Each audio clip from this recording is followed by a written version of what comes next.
حضرت سیدنا انس بن مالک رضی اللہ تعالیٰ عنہ فرماتے ہیں کہ عورتیں رسول اللہ صلی اللہ علیہ وسلم کی بارگاہ اقدس میں حاضر ہوئی ہیں اور انہوں نے عرض کی یا رسول اللہ صلی اللہ علیہ وسلم مرد اللہ پاک کی راہ میں جہاد میں شریک ہو کر فضیلت لے گئے اور ہمارا تو کوئی ایسا عمل نہیں جسے بجا لا کر ہم مجاہدین کا درجہ پا سکیں.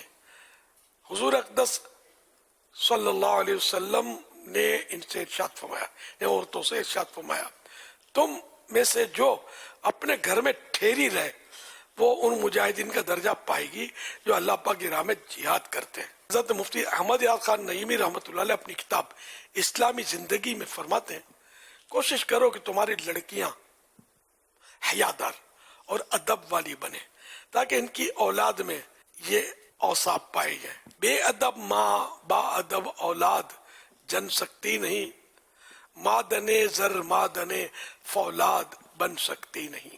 یہ ڈاکٹر اقبال کا شعر ہے. ظاہر ہے کہ ماں با پردہ با حیا ہوگی, سیرت و کردار اس کے درست ہوں گے, تقوی پرہیزگاری ہوگی, تو پھر اولاد بہت ہی اعلیٰ درجے کی نیک شخصیت بن سکتی ہے.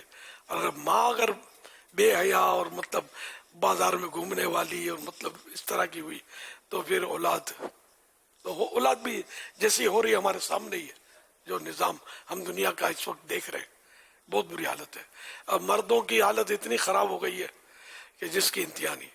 حالانکہ ان کو شاپنگ کرنی چاہیے, گوشت سبزی جو بھی سودا سلوف لا رہا ہے یہ ان کو لانا چاہیے, لیکن عورتیں لا رہی ہیں, یہ نہیں تعاون کرتے. تو یہ عورتیں ان کاموں کے لیے نہیں ہے بھائی. عورتیں بچے سنبھالیں گی, آپ باہر کا کام سنبھالیں, مل جل کر ہی ہوگا نا.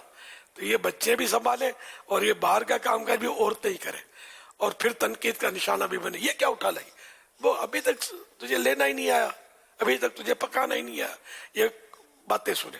بے پردہ کل جو آئی نظر چند بیبیاں اکبر زمین میں غیرت قومی سے گڑ گیا.